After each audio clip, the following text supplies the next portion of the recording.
the mid-1990s, in the tiny English village of Scole, one of the most remarkable experiments ever attempted in communication with the dead took place in the cellar of this house.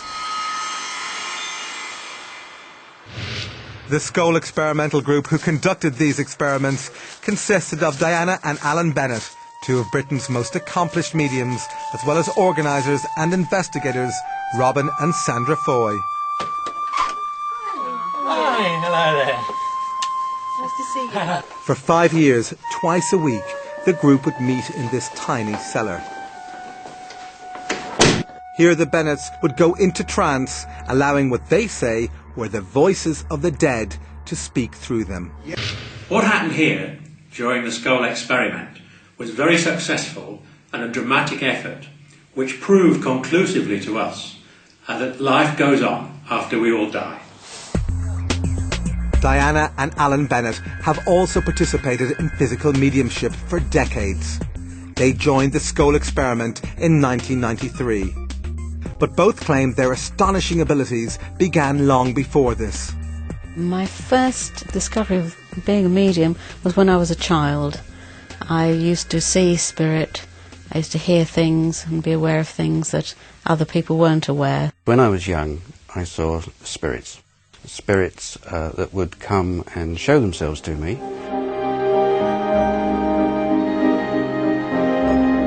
I think the greatest effort come from the spirit side. I mean, without them you can sit there and nothing will happen. But a great deal did happen, more in fact than any other mediumship experiment ever conducted. And according to the Scole group, this success was due to the efforts of a group of deceased personalities on the other side. They called this group the Spirit Team. A Spirit Team was a team of spirit personalities who had lived a life on this earth. Several of them had been scientists whilst they were here. The Scole group say instructions on how to conduct the experiments were received from the Spirit Team, speaking via the mediums. If you put your hand into the boulders. Some of the initial experiments involved photography. These began conventionally enough, with the Foys being told to load a film into a camera and place it on the table. But after this, things began to get very strange. We heard the camera moving round over our heads, clicking and being wound on by spirit.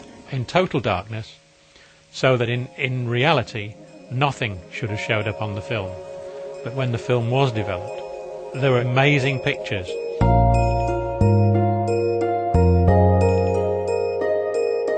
Wartime pictures of St. Paul's, of a bus that was blown apart in the Blitz. Quite amazing stuff. It was never explained to us exactly why we got these particular pictures, other than the fact that we had a separate photographic spirit team working with us at that stage, who were practicing their art and seeing what they could achieve. Some films contained images of faces, including human faces, in various stages of formation. There were a series that appeared to represent bubbles and various other things coming together, partial faces, etc. We were told that what we were seeing were areas of communication within the spirit world.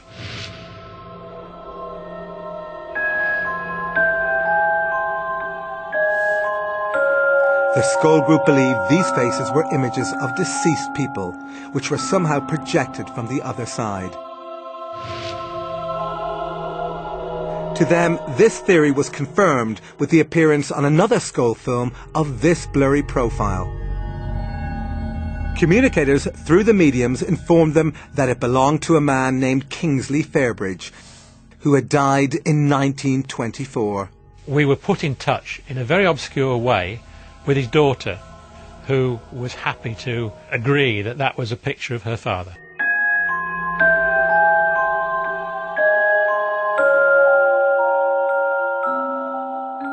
In the next experiments, the Scole group say they were able to create these images not only in total darkness, but without the use of a camera.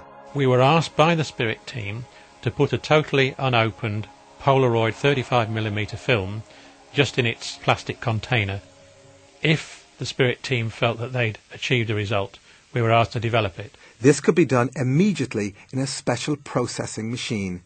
You can imagine our surprise when we brought this film up, they'd never been opened, put it through the processor and viewed it, and there was images and faces and writing. How do you explain it was there, you know? In order to counter accusations that they faked these images, the group invited independent investigators to select the films.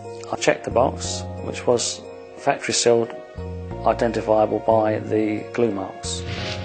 He then broke the seal, signed the plastic film container and carried it into the session where it remained on the table. But could it have been switched? I'm 100% certain that the film I selected was the same film that was returned to me at the end of the session.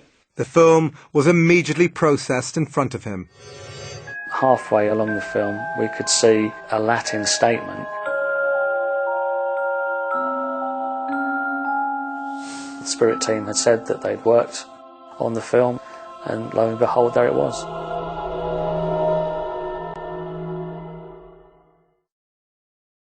Do I believe in an afterlife? Yes, I do, completely. I had an experience where I met a medium on the street, and she described my great-grandparents, my grandparents, my great-aunt, who have all passed away, their names, the way that they died, and told me that they were all around me and walking with me and never really have left me or never really leave any of us. So, completely believe in that.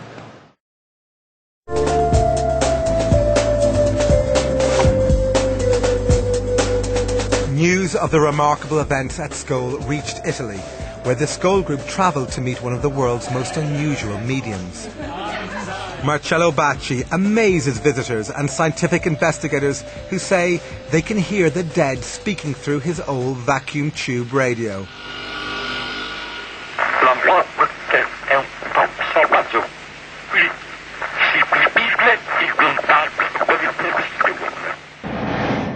This extremely rare form of mediumship is also called direct radio voice, or DRV, and is virtually unknown to the public. With it, experimenters believe that two-way conversations with the dead are possible. But could the Scole group communicate through Bacci's radio? Manu, are you there?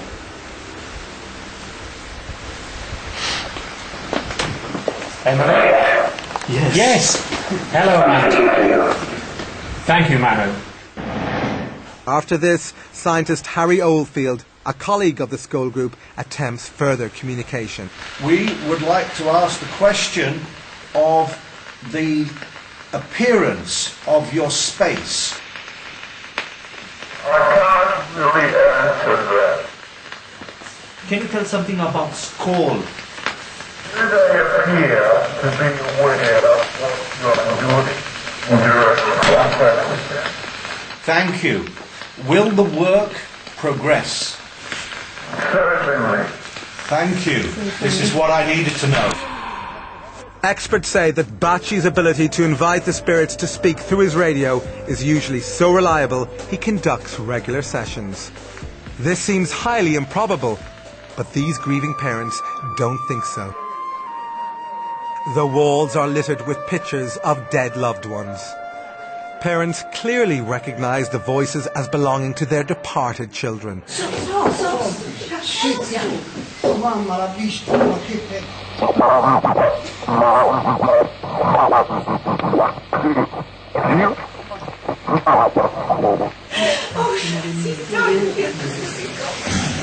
Io sono certa che è mio figlio, così come le altre mamme, perché i ragazzi quando si presentano prima chiamano la mamma, il nome della mamma e poi il loro nome. A parte poi che la voce è quella di mio figlio, l'ho già detto, quindi è inutile che lo ridica. Da non dimenticare, tuo figlio, ti do rispettato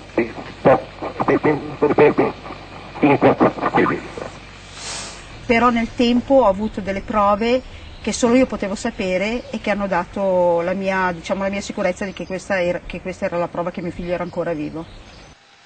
For the bereaved, it's an experience that rescues them from torment. La mia vita è la nuova vita, io dico sempre la vita di prima, poi si è fermata quando lui se n'è andato e ricominciata quando l'ho sentito, diversa.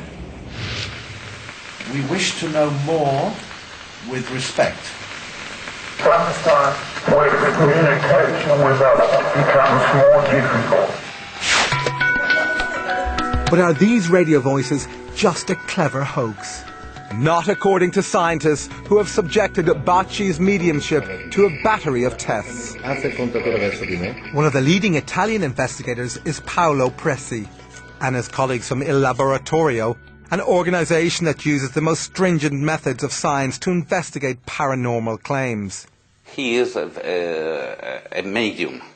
Surely is a medium because all happen when he is present on the experiments.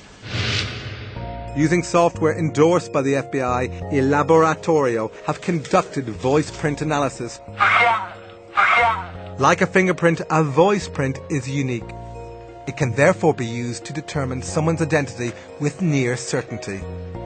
They compared voice prints from 2 audio samples. One was the voice of Chiara Lenzi, recorded before she died. The other came out of Bacci's radio after her death and was clearly recognised by her father. The comparison produced a 97% match.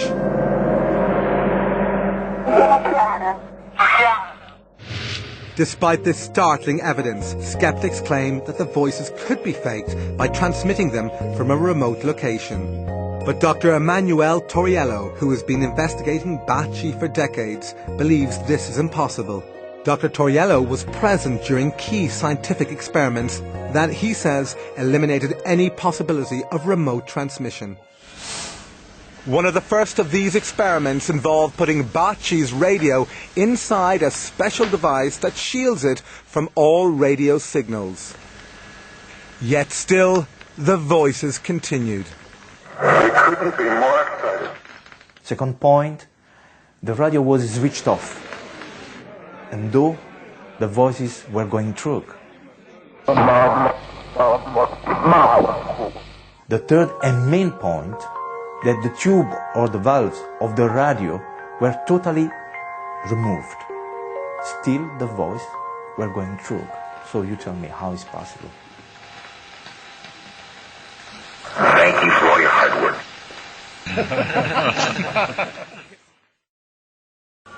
But just how difficult was it to summon the departed? I think possibly we sat about twice a week for a year before we really got anything significant happen, just minor phenomena up to then. But the group's determination and patience paid off. By 1995, visitors were reporting that the Skull Hole was alive with extraordinary phenomena.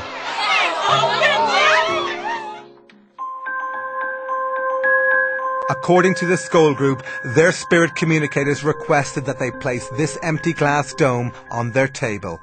The glass dome was very important to the skull work. Creative energy stored in the dome and was used by the spirit team to produce the phenomena that happened at Skull. In this remarkable photograph, the energy can actually be seen radiating out from the dome. But since these phenomena are so unusual, the group knew that without careful independent scrutiny, their experiments would be dismissed as fake. Therefore, the group allowed their experiments to be monitored by a team of scientists and paranormal investigators from the Society for Psychical Research, or SPR, based in London.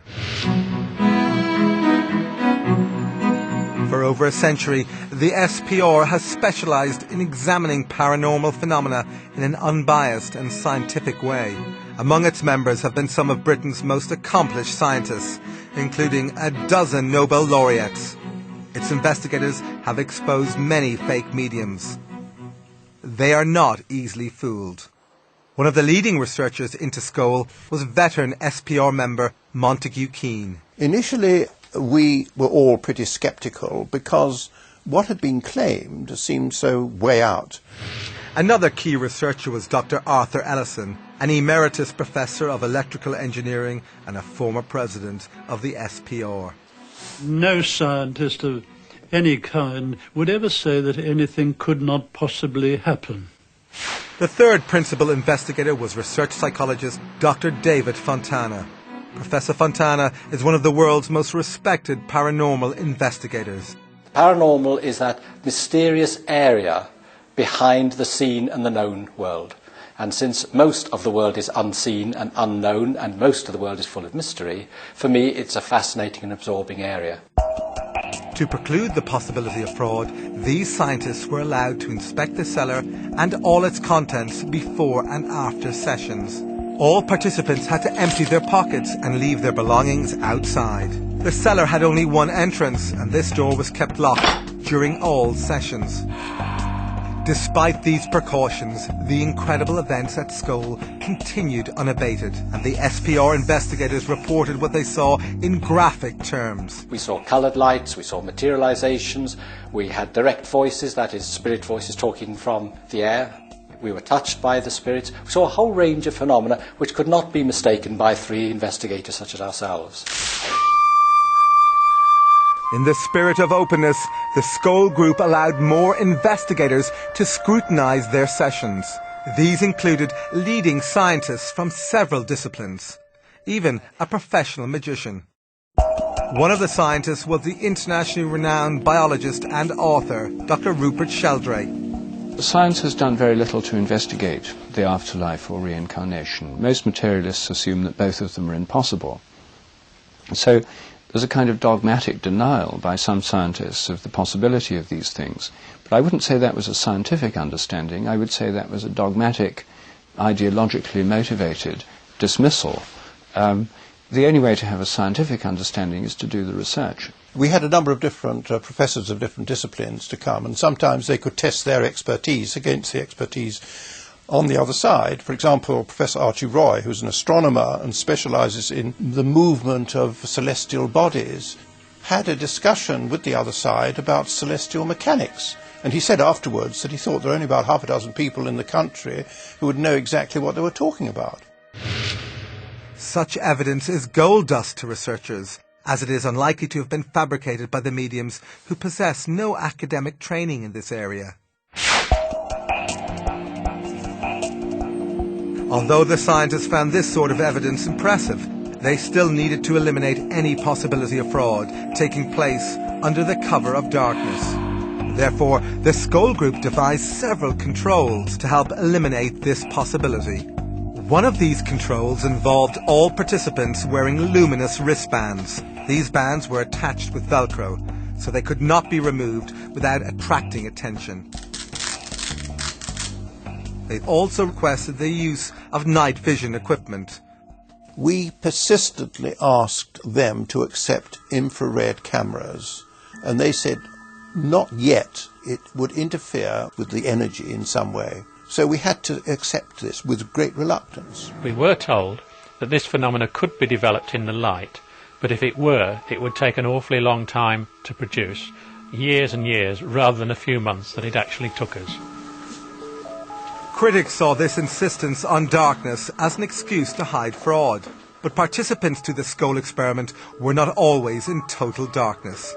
Whoa, look at you!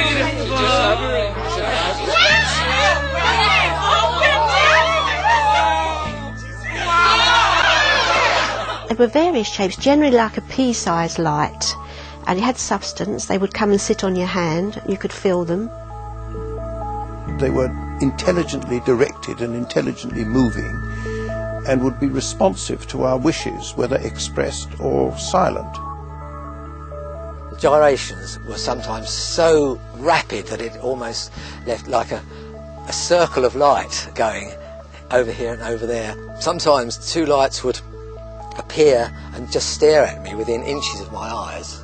I thought at first that the lights must be small light-emitting diodes suspended on the end of nylon fishing line. Then suddenly a light would start to do a tap dance on the table, bouncing up and down on the table, and you could hear it click as it rebounded from the table. And suddenly it went pop, went through the table and came out the other side. Now, no nylon fishing line explanation would account for it going through an apparently solid, well, it was a solid object, a table. The lights also had another rather strange trick up their sleeve, if I may talk about lights as having sleeves, and that was to pass through bodies. I was actually used as a guinea pig in the early days to see how it felt and to develop the phenomena. And this light would actually enter through my chest, and then 3 minutes later it would probably pop out of the arm or something and disappear across the room. This was being developed to produce a healing phenomena. I have this bad knee, and at one point we had a light that was moving around the room and rested on my knee for a minute and suddenly moved inside my knee. Yeah, she just went into my bad knee. I could feel it moving around on my knee and then all of a sudden shot out the back of my leg and took off. The pain was greatly reduced and the swelling that had been in it that day was gone, and that was a huge, wonderful thing to happen. Visitors declared themselves delighted by these displays, but they were astonished to hear voices of what they say were spirit personalities talking through the mediums. We had 1,000 hours of communication during the Skoll experiment. 1,000 hours of continuous communication with the spirit world. Be quiet, be quiet, be quiet. Emily, when did you live on the Earth? Oh, a long time ago now. 19th century? Yes. In this dramatic form of spirit communication, the mediums go into trance, during which time, they say, spirits take over their bodies and speak through them. It's the love that connects people. Right. And the rest doesn't matter a jot. So what's it like to supposedly talk to the dead in this way? It becomes very natural, and actually talking to somebody who is deceased, if you like, is a natural thing, purely and simply because it's the same as you talking to me here in this room at this very moment. There's no difference other than the fact that we are aware that they're no longer in this world. And not be frightened in any way. But could the mediums have just been acting? The researchers didn't think so. The voices were quite different from those of the mediums themselves, and the personalities behind the voices were not only quite different, but were very consistent. Even the accents were. But it wasn't just the consistency of the accents that impressed the researchers. They reported that the personalities also remembered every detail of all conversations spoken to visitors over a 5-year period. Add to those skills the ability to read minds. This apparently occurred when a female spirit spoke to the group. She would tell us what was going to happen. She would comment on what we were doing and sometimes what we were thinking. She would answer our questions quite frequently before we had actually asked them, which was quite embarrassing sometimes. Thank you for your warm appreciation of what we're trying to do. This communicator identified herself as the spirit of a Mrs. Emily Bradshaw. And Mrs. Bradshaw, who was a very commanding figure, a lady of the upper class Victorian or Edwardian lady, or she sounded like that. We continue from our side of life to influence people still in the body. But what's it like for the mediums to have these ethereal communicators speak through them? Those sensations become more and more intense and build up to a point where I feel the personality actually taking part of my senses over. I become more and more unaware of my own body and also more and more unaware of my own thoughts. Back at Skoll, visitors reported seeing and especially hearing these objects materialize from out of nowhere. In the language of physical mediumship, these objects are called apports. An apport is an object which is quite solid, which is brought from one location to another during an experimental session, but in so doing apparently passes through solid walls, doors, etc. Well, the total number of apports that we had during the experimental sessions was about 80 or even more. Whilst we were sitting here, this object would arrive, just materialise, and arrive on the table. But as it arrived, that's the sort of noise it would make. Despite the fact that witnesses heard a loud bang every time an apport arrived, no matter how small, skeptics have dismissed this phenomenon as objects merely thrown into the air. But the appearance of these apports are not so easy to explain away. These newspapers arrived in pristine condition, despite having originated in the 1940s. The scientists knew that an old newspaper could easily be copied and printed onto modern paper, so Montague Keen had the suspect newspaper analysed. We took it to the leading research station in England, indeed in the world, on paper and printing, and it was absolutely clear from their report that first of all it was done on letterpress, which has gone out of existence virtually since the early 1970s, I would say. It was newsprint produced during wartime, which lacked certain chemicals which you couldn't get hold of. So this was a genuine article which appeared 50 years after the event, but no one has been able to explain how it got there. So where did all these apported objects come from? We were told by the spirit team that they were never stolen, but were basically objects that had been lost or discarded, or at one time been owned by the spirit personality that brought them for us. Back in Italy, we were given unique access to film one of Bacci's private seances. As the seance progressed, the medium went into trance.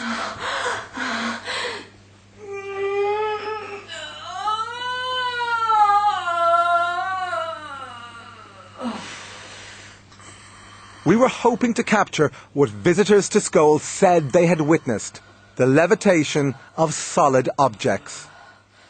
However, minutes later, we were asked to switch off the night shot camera.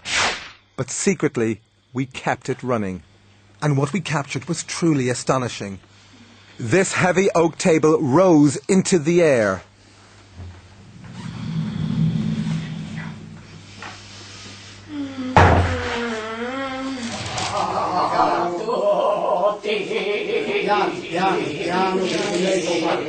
But levitations were not the only phenomena we witnessed during these seances. Like the Skull experiment, visitors to Bacci's centre say they have received apported objects. This woman is one of them. Questo è un apporto che ho ricevuto al centro Bacci. Al centro Bacci succedono spesso queste cose. Ed è incredibile, uno potrebbe dire uno li hanno messi là, se lo sono inventati, ma non è così, perché chi l'ha vissuto sa che questo è vero. Once again, we were permitted to use night shot cameras in the hope of capturing the arrival of an apport. We were not disappointed. With the medium in trance, the camera crew were astonished when, out of nowhere, they felt these flowers falling on them.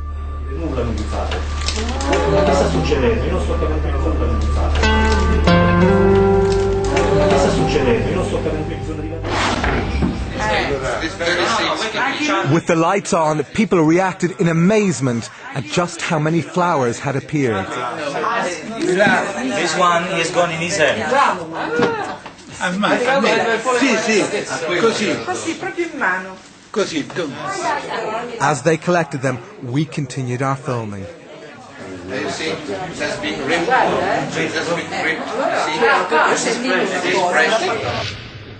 The presence, the physical presence of my mother, my father and my sister, all in solid form, standing in front of me, all of whom I was able to hold, to embrace, carry out conversations with them.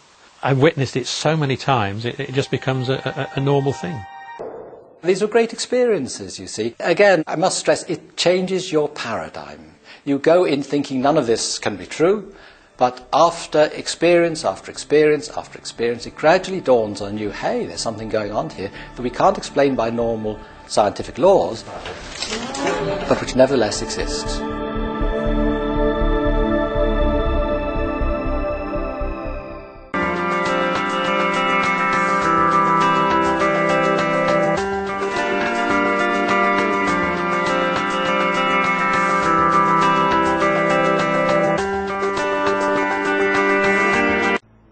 In a region near the border of Syria known as Golan Heights, a boy says he remembers being murdered. At first, no one believed him. That is, until he led village elders to the spot where he remembers being buried. The villagers dug up the spot where the boy says his former corpse remains, and sure enough, there was a skeleton there.